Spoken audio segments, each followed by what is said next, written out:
ಆಗುತ್ತೆ. ಇನ್ನು ಕೆಲವರಿಗೆ ಯಾವ ಸೋಪ್ ಕೂಡ ಸೂಟ್ ಆಗೋದೇ ಇಲ್ಲ, ಡ್ರೈ ಸ್ಕಿನ್ ಆಗುತ್ತೆ, ಇಲ್ಲ ಪಿಂಪಲ್ಸ್ ಜಾಸ್ತಿ ಆಗುತ್ತೆ.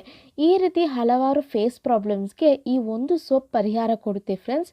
ಈ ಸೋಪ್ ಯೂಸ್ ಮಾಡೋದ್ರಿಂದ ನಿಮ್ಮ ಸ್ಕಿನ್ ಲೈಟನ್ ಆಗುತ್ತೆ, ಫೇಸ್ ತುಂಬಾ ಗ್ಲೋಯಿಂಗ್ ಆಗಿ ಕಾಣುತ್ತೆ, ಮತ್ತು ಕಪ್ಪು ಕಲೆ, ಬಂಗು ಈ ರೀತಿ ಪ್ರಾಬ್ಲಮ್ಸ್ ಕೂಡ ಪೂರ್ತಿಯಾಗಿ ಕ್ಲಿಯರ್ ಆಗುತ್ತೆ ಫ್ರೆಂಡ್ಸ್. ಓಕೆ, ಈ ಹೋಮ್ ಮೇಡ್ ಸೋಪ್ ಯಾವ ರೀತಿ ಮಾಡಬೇಕಂತ ನೋಡೋಣ. ನೀವು ಇನ್ನೂ ಕೂಡ ನನ್ನ ಚಾನಲ್ನ ಸಬ್ಸ್ಕ್ರೈಬ್ ಮಾಡ್ಕೊಂಡಿಲ್ಲ ಅಂದರೆ ಪ್ಲೀಸ್ ಇವಾಗಲೇ ಸಬ್ಸ್ಕ್ರೈಬ್ ಮಾಡಿ, ಪಕ್ಕದಲ್ಲಿ ಕಾಣುವ ಬೆಲ್ ಬಟನ್ ಕ್ಲಿಕ್ ಮಾಡಿ ಆಲ್ ಅಂತ ಕೊಡಿ.